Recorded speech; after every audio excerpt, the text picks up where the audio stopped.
These days, everything is a conspiracy theory. That is, until it isn't. It's time for common sense.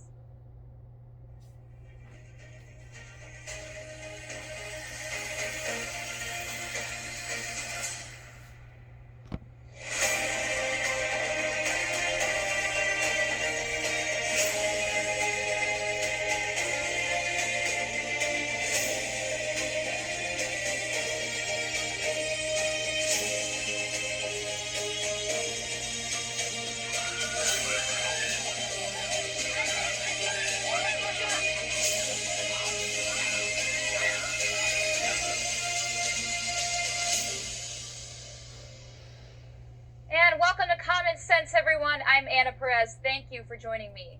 Joe Biden said something this week that many are calling shocking, even unbelievable. You know, we are at an inflection point, I believe, in the world economy.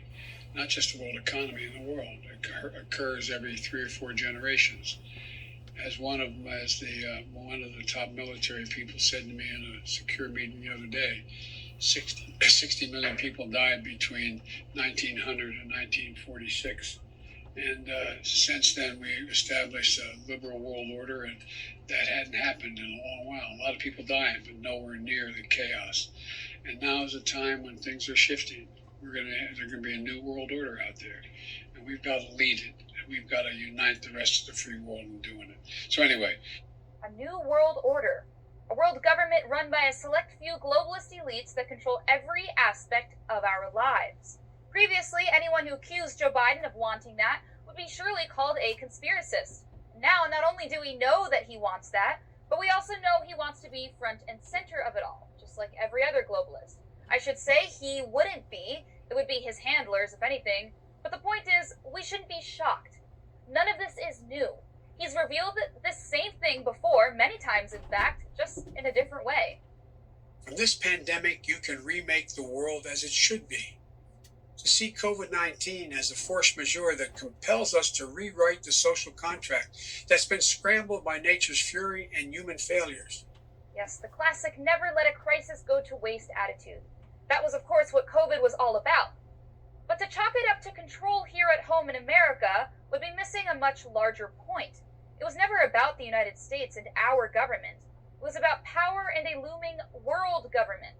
This call for an international treaty on global pandemics, stopping it from happening again in the future. This came out simultaneously in different papers here in the UK. It came out in the Telegraph. You had it in Le Monde in France, El País in Spain, and other newspapers. So several world leaders, including Boris Johnson here in the UK, Emmanuel Macron in France, Angela Merkel in Germany, they're basically calling for everyone to sign on to this treaty to make sure that the world will be prepared moving forward from this pandemic. Now, the message is simple here. They're calling for solidarity. This was signed alongside the WHO and the European Union. The main message is the de facto slogan, basically, Heather, of this pandemic. No one is safe until everyone is safe. How often have we heard this during this pandemic? They use strong words to describe this time. In that letter published in the newspapers, they described this pandemic as the biggest global challenge since the Second World War. And another part of this letter, let's pull that up, adding that there will be pandemics and other major health emergencies. The question is not if,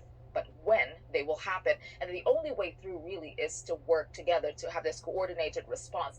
Yes, according to the anchor, the message is simple. In their new COVID treaty, they just want solidarity. No, that's not what they want. It's not that simple. These people are competing to lead what will become the new order, if they have it their way. And the World Health Organization is just one of the vessels they will use for that.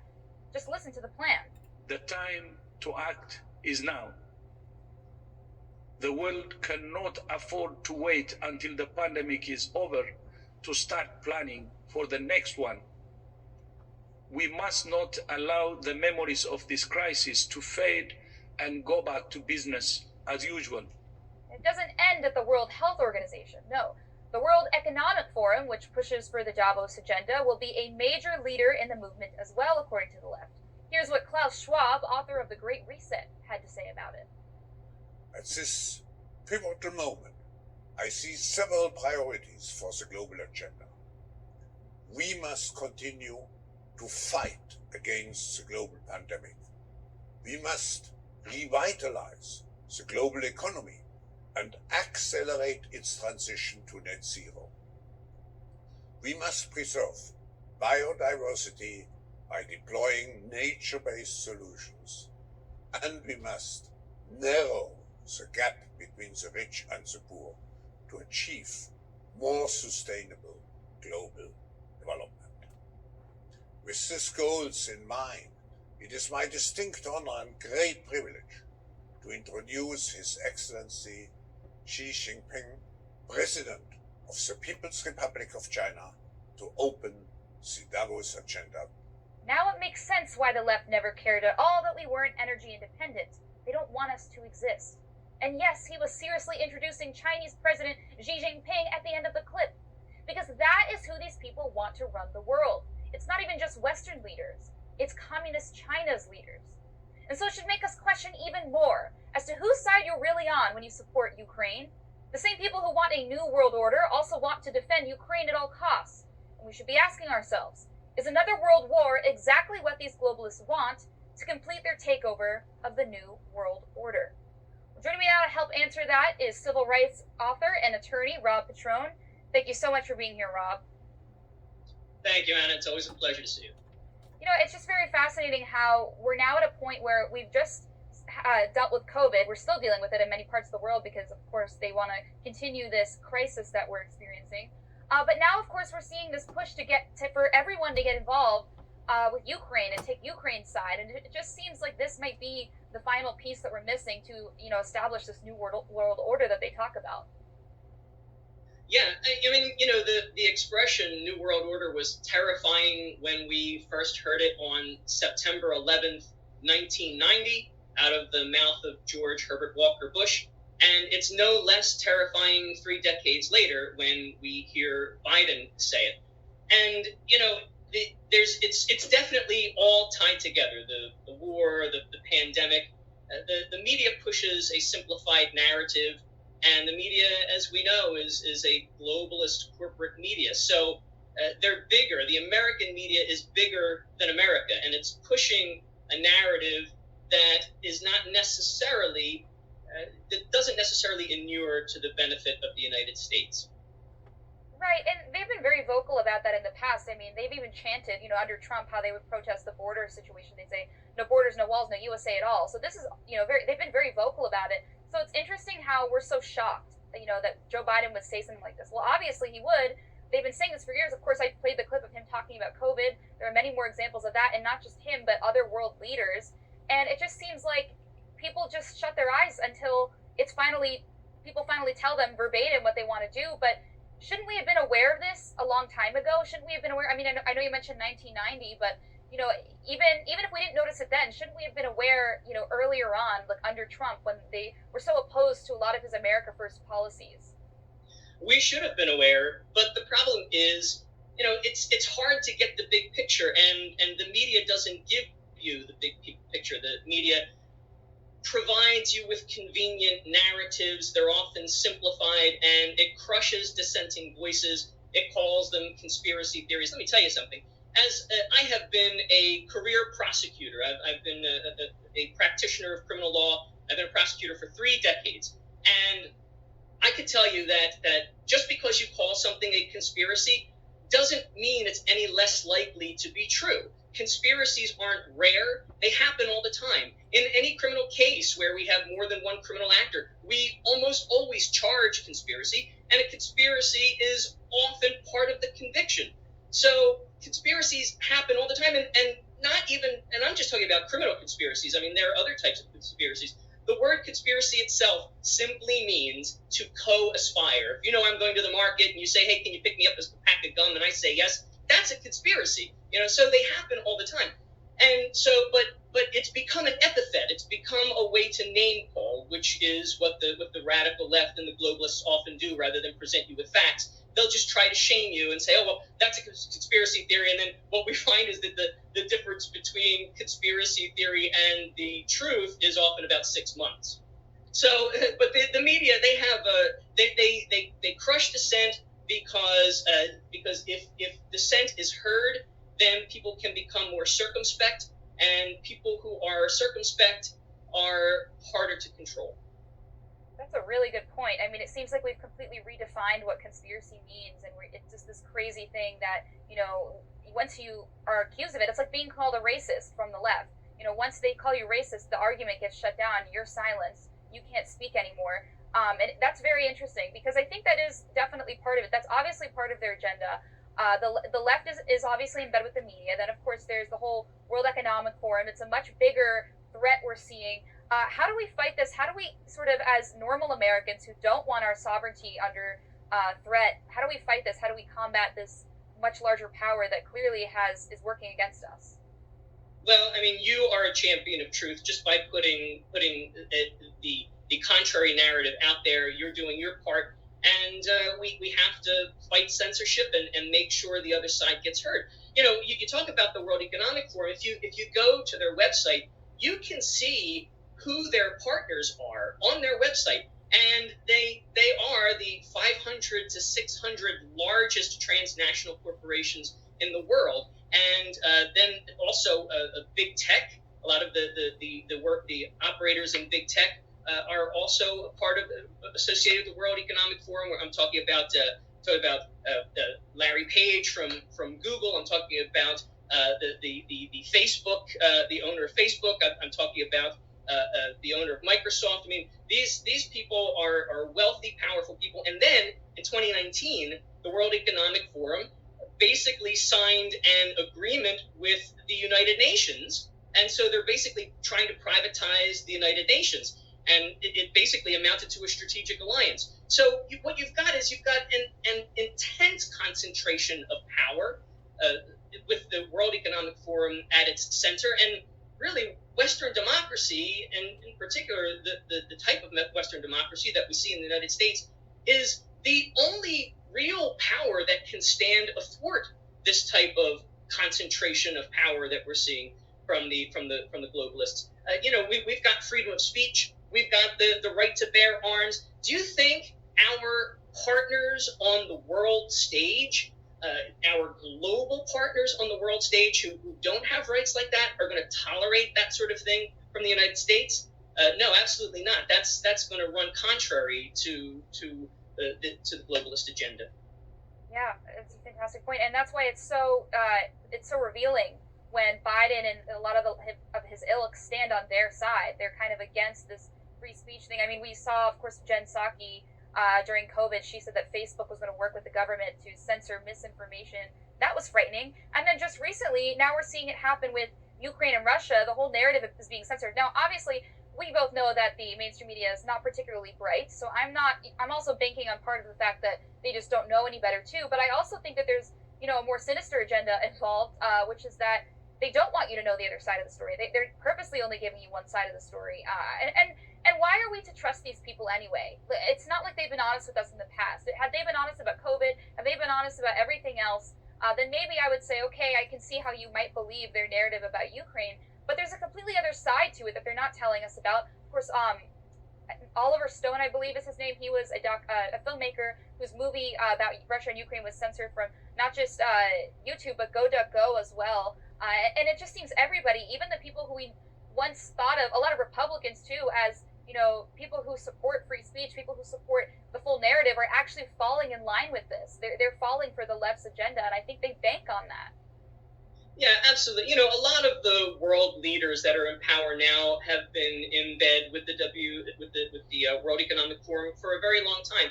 And look what happened in Canada. I mean, with the truckers. I mean, they banks basically froze the assets of people who contributed to the truckers movement because the government didn't agree with them. I mean, that's a form of social credit. That's a social credit system with real power, and it's a threat to not just liberty, but to personal property. I mean, after all, the tagline of the World Economic Forum is, "You will own nothing, and you will be happy." Yeah, isn't that telling enough? And that's what's so strange to me is, why would you even in Europe want this? I mean, I know that they have more socialist government, but why would you want the whole world? What do they have to gain from this, I guess is the question. Well, the middle class is a very powerful force against globalists because The globalist movement is really it's a neo-feudalist model, if you will. And so, the middle class own their own capital. And people who own their own capital are very much masters of their own destiny, and therefore they are harder to control. So to embrace a socialist model is to let go of a great deal of self-agency. Everything has a cost. Is globalism entirely bad? Well, no. I mean, of course there are benefits to it, but what are the costs? And the costs, I think, will be most felt by the United States. It's like the European Union. Sure, that was great for Greece, which was bankrupt. Not so great for the United Kingdom, where the center of banking, and that's why we saw Brexit. And so it's the same thing with this. The globalist issue is just that on a more macrocosmic scale. It might be great for third world countries. It might be great for a developing nation like China. Not so great for the United States, because we're the ones who stand to lose liberties that conflict with global authoritarianism. That's a great point. And of course, you brought up Brexit, so it makes sense because UK isn't far behind the US in that way. So of course, they would be the other country who isn't necessarily, psyched about this idea of becoming a globalist world order. But I am curious. Of course, Joe Biden brought up in the brief monologue I just went through. He brought up World War II and how they reorganized back then for a world order. But I'm sick of hearing this argument that, because it feels like they're trying to equate what we're going through the same as World War II. It's not the same as World War II. It's completely different. Do you think there is any truth to what he's saying at all, or that anything he's saying is rooted in the truth by comparing it to World War II? I mean, it just doesn't seem like it is. Well, World War II, that phrase evokes an emotional response. I mean, Alexandria Ocasio-Cortez talked about this is our World War II. It's just a talking point. It's something that everybody can rally behind. But it's not an honest comparison. I mean, look, there's some truth to it in the sense that that World War II did establish sort of a rule of law order to the world for nations that didn't have it. But, we are not a developing nation, the United States. We had been the leader, and still are, to a great extent, the leader in the world economy and in politics and in culture. But, globalization threatens that. Globalization can be good. It can help some people. But when it starts to threaten national sovereignty, that's where I start to worry. Like, look, we knew already from the 30 Years' War that giant empires don't work. They're too unwieldy. And we learned from the settlement of the Americas that tribalism doesn't work because it's too scattered. And so the Peace of Westphalia, which ended the 30 Years' War, struck just the right middle ground between those two things. It established the sovereignty of nation states because they were just big enough to give cohesion to a culture, but they weren't so big that they became unwieldy. And now we're trying to dismantle that model, which has worked so well since 1648, and to regress to a neo-feudalist model where a few globalist elites have all the wealth and have all the power, and the middle class gradually diminishes or voluntarily gives up their capital and becomes weak and poor peons. And we can't let that happen. See, this is why you're great. You always give us historical context, which is so important to understand what's happening today. But I do have one more question. I have about 30 seconds left. Where are we headed then? Who wins in the end, do you think? Well, we must not lose. I mean, we must not give up our sovereignty in the United States. We must not give up our capital. We can't buy this false narrative that once you give everything up, you will be happy, because once you give everything up, you will be subservient. And I would rather die, free than live a slave. Absolutely. I echo those sentiments, and I think most of the audience does too. In fact, all of them, I would argue. Well, thank you so much, Rob. I really appreciate it. My pleasure, Anna. Yeah, he's absolutely right. Live free or die. That's how I feel. That's how a lot of you guys feel, I'm sure. That's how Americans should feel. Unfortunately, we have a lot of people who would rather give up their rights and wear masks and get vaccinated 15 times. But that's the state at which we're in, and I do think that we're going to see a breaking point as far as where we are in this country, because it's going to be kind of similar to a Brexit situation, but within our country, I would think. Stick around until after the break. We have Joe Hoff.